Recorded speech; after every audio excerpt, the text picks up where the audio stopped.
We've got a special event lined up for you today. Taylor, Cierra and I have spent the last several weeks gaming on and using 7 of the most popular budget gaming laptops. Well, today is the day that we're going to tell you what we found, including which are the best to buy. Let's introduce the competitors.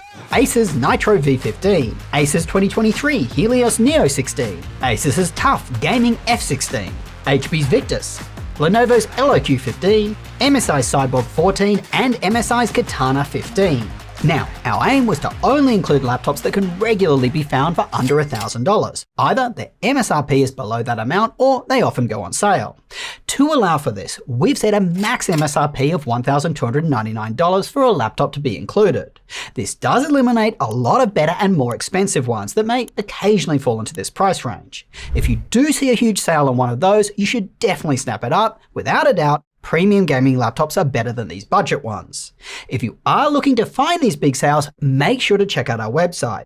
That's where we list them, and we will be keeping the website up to date with new budget gaming laptops well after this video goes live. Now, Cierra's going to start us off with performance. Since many of these laptops have different configurations available, performance can differ quite dramatically. For example, many have RTX 4050 and 4060 versions. We tried to get the best configurations we could afford in this price range. As we mentioned, occasionally more expensive laptops fall into this range. For example, the Asus TUF F16 with a 4070 sometimes drops into it on a sale.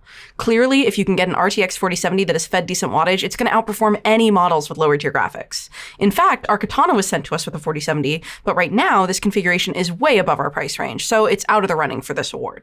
When it comes to CPU performance, the Predator Helios Neo 16 performs at the top of the pack, along with the TUF F16. You can see that in Geekbench, which tests a variety of common performance tasks.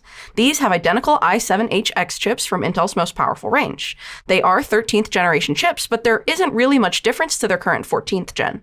What's interesting is how similarly the Katana performs, since its chip is from Intel's lower but still powerful H series. In Cinebench, which tests the performance when maxed out, the Neo and TUF are still the best of the bunch, but the rest of the rankings have moved around. The HX chips perform the best overall, but they do draw more power to achieve this result. If you're wondering which laptop to avoid in terms of CPU performance, that would be the Victus with its older 12th gen chip.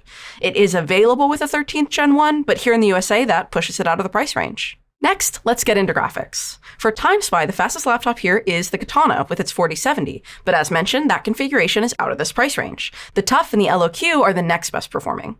Something important to consider when looking at these graphs is how much power the GPU is being fed. Two 4060s can perform very differently based on how much power they are being driven with. Many of these 4060s are being fed more wattage than the Katana's 4070, and therefore perform somewhat similar. At the other end of the spectrum, the Cyborg's 4060 is underwatted and performs nearly identically to HP's Victus, which only has a 4050 at this price point. In Cyberpunk at 1920 by 1080 resolution and high settings with DLSS disabled, the Katana's 4070 and TUF's 4060 are neck and neck in first place, with 95 and 94 FPS respectively. And the LOQ and Neo aren't too far behind.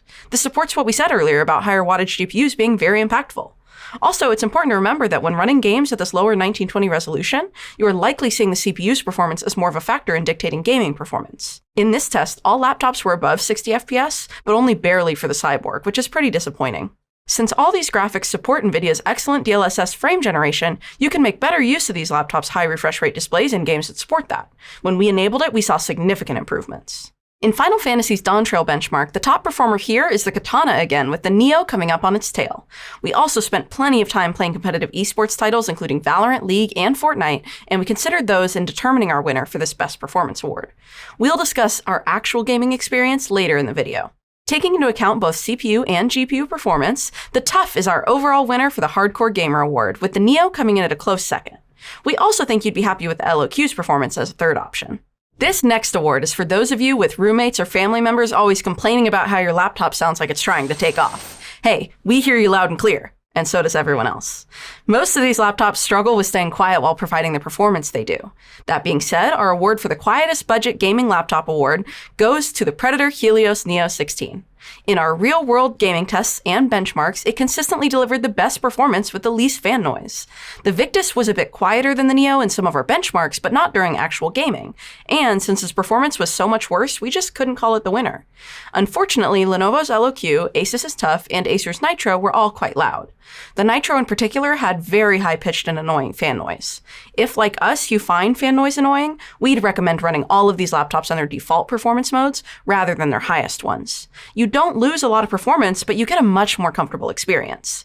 For example, the TUF sees a nearly 10 decibel drop if you change modes, and this actually makes it one of the quietest. On the other hand, if you are always sporting those headphones and the fan noise isn't your first concern, you'll still get the best experience with the Neo. That means it wins the award for being the coolest feeling laptop. The whole keyboard temp remained under 41 in both Taylor and I's readings. The Victus does really well again here and even stays under 30 degrees Celsius on its left side. So if you're right-handed and have that hand on the mouse, it's very comfortable. But the Victus, as I showed you, performs really badly, which means it doesn't have to cool itself as well as the Neo does. Now, I don't know about you, but I personally get frustrated with the fact that if I want a laptop that prioritizes gaming, I have to deal with loud or obnoxious-looking design choices. So we decided to give a Most Incognito award for the shopper who wants to be able to take their laptop to school or work and not worry about it looking too edgy. The winner for this category is by far the HP Victus, with its slick blue color and its relatively minimalistic laptop design. Given that it is also one of the quietest, that further adds to how incognito it is. If you're into the more obvious gamer aesthetic though, the Neo looks the best to us. Next, one of the most important factors in and out of gaming is a laptop's keyboard. The good news is that all of them have backlights, the LOQ, Victus, Predator, Helios, Neo, TUF, and Katana all had comfortable keyboards, and there wasn't much difference between the typing experience on them. Unfortunately, the LOQ, Neo, and Victus all had noticeable keyboard deck flex. The Katana didn't, but it has a non-standard keyboard layout which may trip you up. Therefore, we are going to give the award for best keyboard to the Asus TUF. Alright, let's talk about ports. For this section, we decided to use a checklist of 6 factors that we felt best represented what a good port selection looks like in a laptop like this. Does it have a fast Thunderbolt port? Does it support USB-C charging? Can you charge it from at least 2 sides of the laptop? Is there 2.5 gig Ethernet, HDMI 2.1, and an SD card reader? After checking the results, the winner for the most plugged-in gamer award goes to the Predator Helios Neo 16.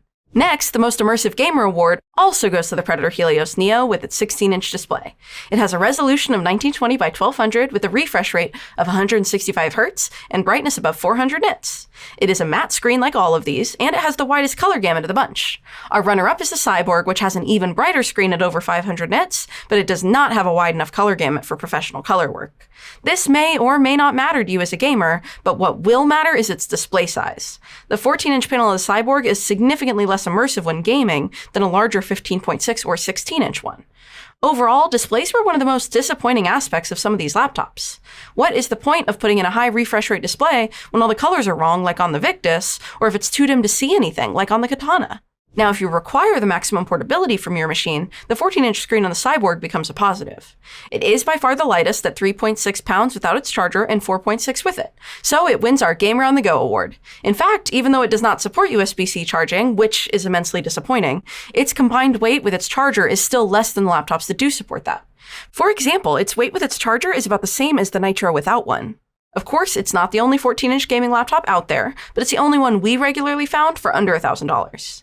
If its underfed GPU is a deal breaker for you, we'd suggest you look for a prior year's G14 or Legion Slim 514 to go on sale. Or even get subscribed for our review of the Asus TUF A14. Hang on, I think I'm in the wrong video. Back to our budget list, the Nitro and TUF are the runners-up when it comes to portability, and they both offer that all-important USB-C charging. So you can bring a lighter charger with you on days you don't need the laptop's full performance.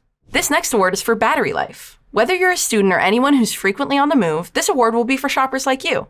The winner in this category is the Asus TUF Gaming F16. It has the same large 90-watt battery as the Neo, and it ties with that laptop in our 4-hour video playback test over Wi-Fi, with the screen dimmed to 200 nits, which I might add many of these laptops died during. The reason we are giving the win to the TUF is because the Neo's performance while on battery is halved. Acer does not allow the Neo to run on its performance mode while on battery. Before we get into our overall winners, if you are interested in their speakers and webcams, here they are.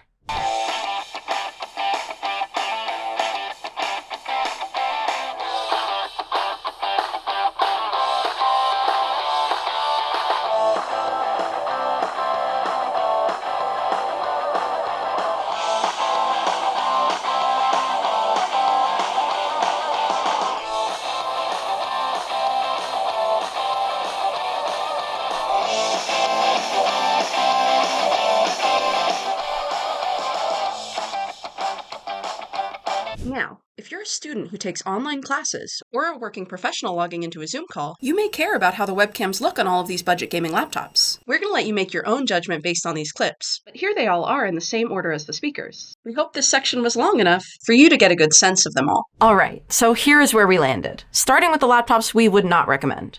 MSI's Katana 15 has the dimmest display, with some of the worst color accuracy. Acer's Nitro V15 has the most annoying fan noise.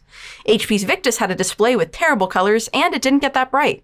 This leaves us with Lenovo's LOQ, MSI's Cyborg, Asus's Tough Gaming F16, and Acer's Predator Helios Neo 16 as our top contenders. Drumroll, please. Our all-around winner of the best gaming laptop that you can regularly buy for under $1,000 is the Acer Predator Helios Neo 16. Now it's Taylor's turn to go over his favorite. My personal favorite was the Asus Tough Gaming F16. Of course, like all of these budget laptops, it is very heavy, and clearly designed to be plugged in at your desk most of the time. But that's exactly how I used it.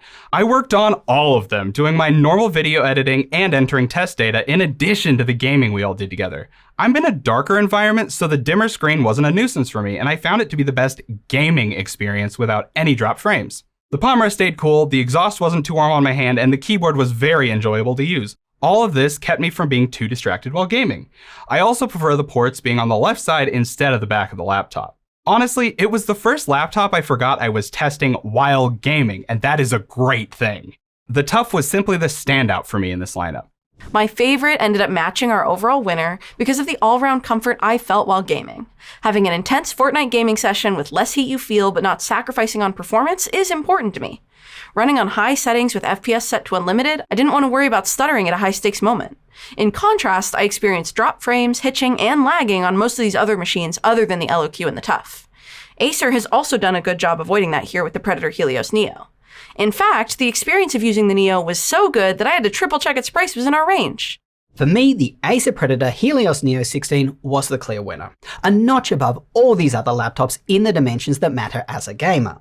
It's powerful, its screen isn't horrifically bad like many of these others, and it is comfortable while gaming, i.e. it doesn't feel hot to the touch and its fan noise, at least on its default performance mode, is reasonable. What I think scored Acer the win here over these competing brands is that this is technically part of their mid-range offering, but it is priced so competitively, and that this specific model is actually from last year but still being sold. Now, if Lenovo's mid-range Legion Slim 5 was cheaper, the competition would have been much fiercer. Before I go, I do want to say this. I did appreciate what the Cyborg was trying to do. I think there are going to be a lot of students who want something portable that is good for gaming, but don't require high-end performance. For example, I only play League of Legends and older titles. However, MSI are really doing a disservice to this laptop by not raising the GPU power limits and providing USB-C charging. That would have given this laptop a much wider appeal.